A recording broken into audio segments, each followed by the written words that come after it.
नमस्कार दोस्तों, मैं अंकित गौड़। ये देखिए, ये है भागीरथी नदी। भाव देखो कितना तेज है। असली गंगा ये भी भागीरथी नदी है, देवप्रयाग में अलकनंदा से मिलती है, उसके बाद हो जाता है। इसका नाम गंगा। इसके पानी का एक विशेषता है, इसमें होते हैं बैक्टीरिया फेज। फेज का मतलब बैक्टीरिया को नष्ट करने वाले। पानी कभी ख़राब नहीं होता, चाहे कितना टाइम तक रखो। वैज्ञानिक ने पुष्टि कर दी है, प्रैक्टिकल भी देखा गया, प्रयोगशाला में से चेक किया गया है। तो ये पानी कभी ख़राब नहीं होता, इसमें बैक्टीरिया फेज है। ये एक्चुअली नदी भागीरथी है नदी है। भाव देखो कितना खतरनाक भाव इसका। ये निकलती है गोमुख ग्लेशियर से।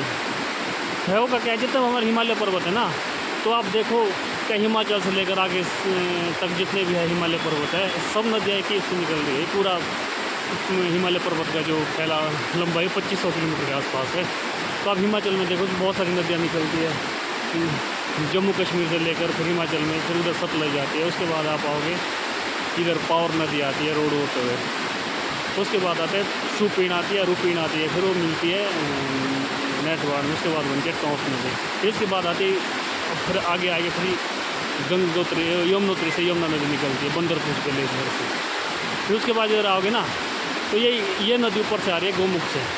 तो उसमें क्या होता है, टिहरी से ना एक पर्वत, वहाँ से दो नदियाँ निकल रही है। तो एक नदी तो इधर को आ रही है, उसको बोलते हैं पिलंगना, और एक नदी है भिलंगना वहाँ पे मिलती है जहाँ टिहरी डैम बना हुआ है। इसी नदी पे ये भागीरथी भिलंगना संगम में टिहरी डैम पिलंगना मिलती है भटवाड़ी में।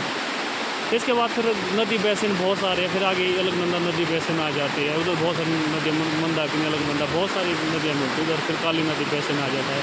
फिर आगे श्रृंखला चलते रहती है। लेकिन हम फिलहाल बात करें भागीरथी नदी की। इसका पानी कभी भी ख़राब नहीं होता, इसको बैक्टीरिया फेज बोलते हैं। तो ये बहुत ही बेहतरीन नदी का भाव बहुत तेज है, देख सकते हो आप। ये